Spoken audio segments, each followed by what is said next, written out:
are being led not hindi experts po ang nagma-manage ng PhilHealth. Kaya lagi naming pinapanawagan yan, administration after administration, maglagay po ng experts dyan sa PhilHealth. The Filipinos deserve better, the members deserve better. Kasi right now, ang sa nangyayari, no, management, ano ko lang po, Sir Ted, sa nangyayari ngayon, no, itong nangyayari ngayon na zero subsidy, nag-uumpisa yan sa paglabas ng 89.9 billion na sinasabing maraming pera ang PhilHealth. There's excess fund, kaya ang Kongreso at Senado nagdesisyon, sige, ibalik yan ang pera, kung sobra ang pera nyo, doon sa unprogrammed projects ng gobyerno. So doon nag-umpisa, and bakit paulit-ulit natin sinasabi, there's excess fund, there's reserve fund, there's investment fund. Kung ang COA na mismo ang nagsasabi, no, base sa kanilang masusing pagsusuri ng ginawa nila sa ating financial statement, there's deficit. Deficit nga po eh. That is in 2023 na financial statement. Deficit na po. So bakit po tayo tuloy-tuloy na sinasabi natin itong management na merong pondo. May surplus actually, ang sinasabi. May surplus, may reserve fund. If we factor in sa financial statement, ito insurance contract liabilities, there's a deficit of 600 billion na po. So ngayon, yung sunod-sunod na dagok lang, no, ang nangyayari sa PhilHealth. So, ang reserve fund hindi pa nga na-establish. Kailangan reserve fund kasi batas po ito eh. Kailangan may reserve fund na good equivalent to 2 years. In 2022, ang kailangan pong reserve fund ay 432 billion. In 2023, we need 500 billion reserve. Ito ba ay naitabi na yan, yung 500 billion and 430 billion na reserve para masabing may surplus? And yet, in 2023, merong 600 billion deficit and yet naglabas tayo ng 89.9 billion. So, maraming nawalang pera ng mga miyembro. Sa paglabas lang ng 89.9 billion, kinumpute na agad yan ng COA. I've seen the interview with Ma'am Heidi of COA. Kinumpute na agad yan magkano ang mawawala kung ilalabas yung 89.9 billion. 2.5 billion po ang mawawala sa pera ng PhilHealth. Kinompute na yan. Ngayon, actual, ang nilabas na ay 20 billion. So that's costing 59 million in documentary stamps alone and 329 million in losses. Kasi nag-preterminate. That's for the 20 billion alone na nilabas. 60 billion po ang nailabas. So times 2 niyan, so that's 776 million na ang nawala doon sa another 40. So total, 1,164,900,000 po ang nawala doon sa pagbabalik ng 60 billion. So maraming pera, no? At parang ganun lang ba kadali na maglustay ng pera? Pera ito ng mamamayan. Kaya hindi natin din masisi yung taong bayan na nagagalit, na lumalabas na sa kalsada para manawagan na umalis na kayo dyan sa pwesto. Kasi hindi nyo ba talaga alam na kailangan may reserve fund? Kailangan establish yan before we say that there's excess fund? Di ba talaga alam o nagmamaang-maangan? Either way, hindi kayo dapat nandyan. Kasi you are just blind followers of the one sitting in Malacanang. Di ba? Either way. Kasi ang mangyayari nito, this might cause the collapse of PhilHealth. Kasi ubos na yung pera. Zero subsidy pa. Naglabas na ng 89.9 billion or 60 billion. Zero subsidy, walang papasok. Katakot-takot pa na nawala doon sa pagbalik ng 60 billion. Opo. Di po ba? So there's deficit at nagbabalik ng pera. So what's the result of this? Opo. We are damaging the healthcare system. At ang mamayang Pilipino ang magsasuffer dito. Paano pag paano pag nagkasakit kami?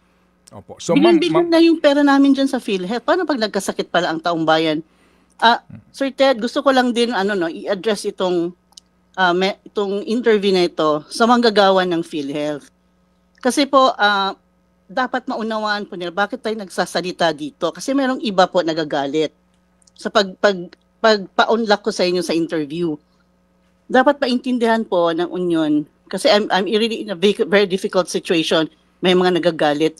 Ang mandato ng Union, ng mga manggagawa sa pampublikong sektor, hindi ho tayo nandito lang para bantayan at pangalagaan ang ating kapakanan at karapatan.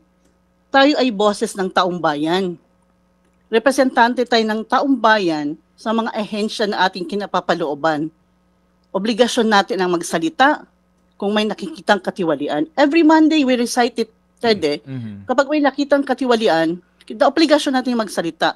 Obligasyon natin ang pamunuan kung may nakikitang mali. Opo. So sana maintindihan din ng mga empleyado kasi we also issued a statement yesterday, year-end message namin. Ang mga empleyado, ito maintindihan mo rin, very demoralized na, Sir Ted. Kasi kami yung humaharap, kaming nasa harapan, kaming nasa front line, no? Kami ang humaharap sa galit ng taong bayan. Kami ang nagpapaliwanag sa kanila. Kami ang sumasangga ng mga batikos ng iba't ibang sektor. Kaya marami kaming tanong eh. May pera ba talaga? Sobra-sobra ba talaga ang pera? Bakit laging sinasabi? Bakit hindi sasabihin ang totoo? Kaya tayo walang subsidy. Kasi laging sinasabi, may pera, maraming pera. O kaya ngayon, sige, ibalik niyo yung pera. Kaya last year pa nawagan ako nung ibabalik yung 20 billion. Sinabi ko, kung may sobra palang pera, ibalik yan sa mga manggagawa.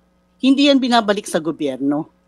Opo. So, Di po ba? opo. So Ma'am Pe, naintindihan po namin ano po ang inyo pong damdamin sa napaka-importanteng isyong ito. Kaya din po nga kami tumatawag sa inyo bilang pinuno po ng Union din para makuha nga po ang inyong saloobin at ang inyo pong masasabi nga dito po sa mga pinakabagong balitang ito. Kasama po dito, ma'am, ang balita. Alam niyo ho yun, ma'am, kayo na nagsasabi parang may nangyayaring pagtatakip o hindi pagsasabi ng katotohanan. Kasi sa gitna po ng klarong-klaro dito po sa COA report, ano po, yung excess deficit actually ng reserve fund, no? For 2022, 199.34. This is billion, right? Okay. 2023, 96.87 billion. Deficit ito sa reserve fund. Hello, ma'am, can you hear me? Hello po. Hello, yes.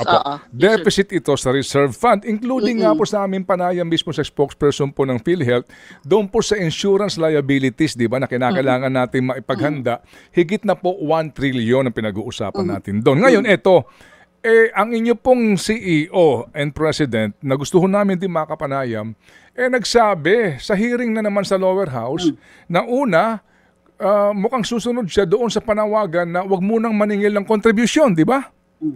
Sabi niya, opo, dagdagan ang benepisyo ng mga miyembro. So, ang mga tao nakikinig sa balitang ganon, maniniwala ka ngayon na ang daming pera ng... Kasi nga, magkakaroon ng moratorium sa contribution, wala mo ng contribution, gaano kalaking pera mawawala sa PhilHealth Fund dyan. And then, sabi nga ninyo, kaming mga mamamayan, pagpunta namin doon sa PhilHealth, pag-claim namin, pagkaliit-liit ng makukuha namin, mimurahin namin yung mga naandun, di ba? Na mga tauhan ninyo. So yung nga pong gusto namin dito mapagtanto din ng kababayan natin, yung tamang impormasyon. Kayo po dyan mismo, may kopya kayo ng PhilHealth, ng COA report, meron kayong sarili ninyong impormasyon dyan, vis-a-vis sa mga sinasabi ng official ninyo. Ano po ang inyong panawagan dito po sa mga taong ito? Kasama dyan, si Secretary Ted Herbosa, tumatayo pong ex-officio chairman. Ma'am. Yes, sir. I have to quote Secretary Herbosa, sir, no?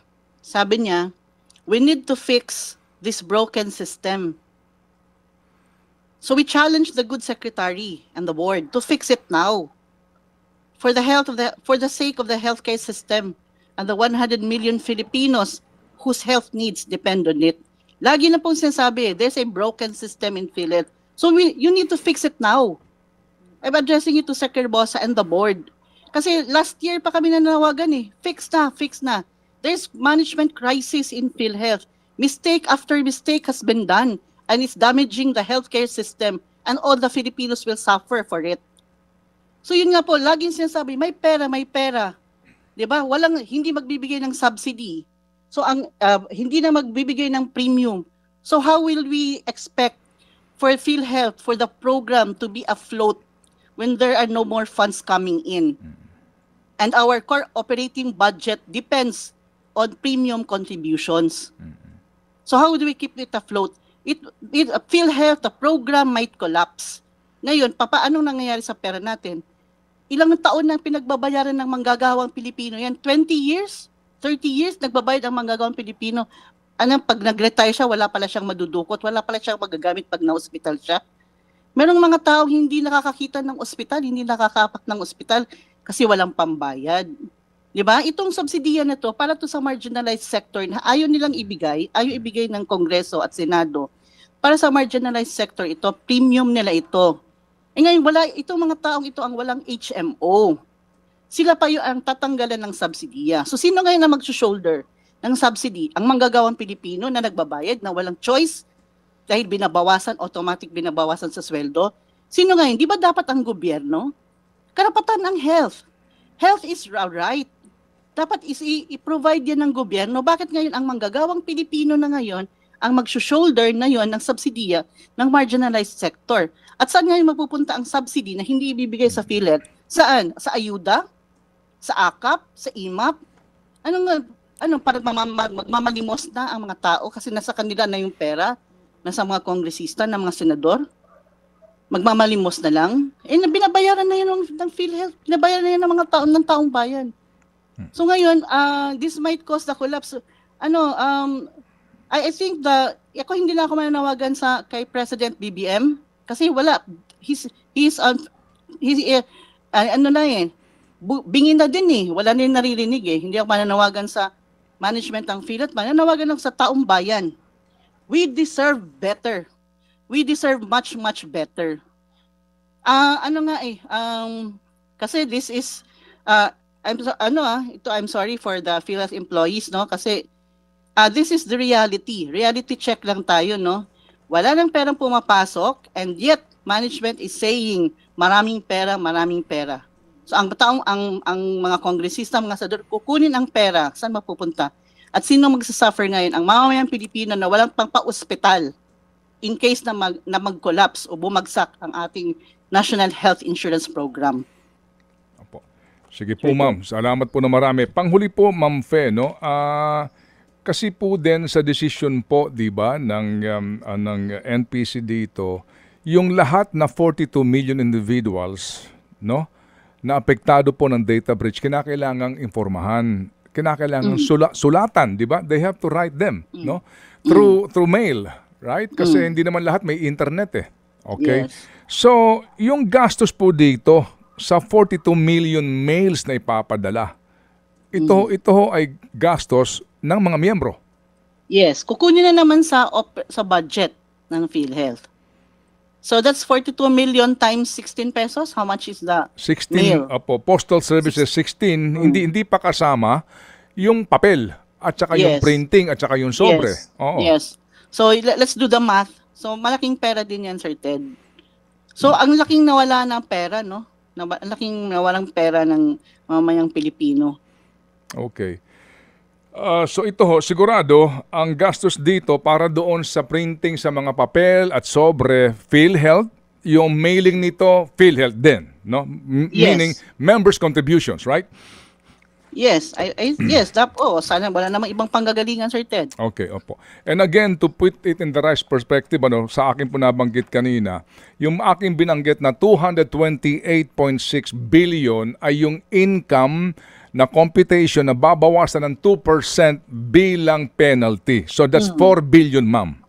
Yes, that's 4 billion, 4.5 billion. Opo. 4.5 billion po yung penalty na ipinapapataw dito po sa mga nagkamaling ito. Alright, ang tanong lang natin, sino magbabayad nito? Saan kukunin ang pera? Speaking on behalf of the members again, Sir Ted, hindi tayo papayag. Nasa pera po natin kukunin ang 4.5 billion.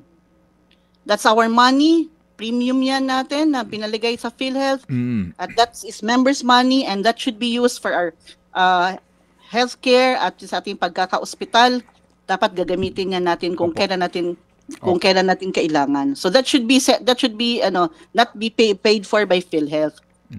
Opo. Sige, ma'am. At ako po ay nagpapasalamat ng lubos sa inyo, Ma'am Fe. Alam ko po na diyan mismo sa loob po ng inyong organisasyon ay meron pong ilang mga, alam nyo na, no? hindi nga natutuwa sa inyong ginagawa, but definitely po ang ating po lang hangad ngayon ay katotohanan at ang tamang informasyon. Opo, ang totoong nangyayari. Salamat po na marami, Ma'am Fe, at sa gitna ng lahat, Ma'am, we wish you and your colleagues there at PhilHealth the best in 2025.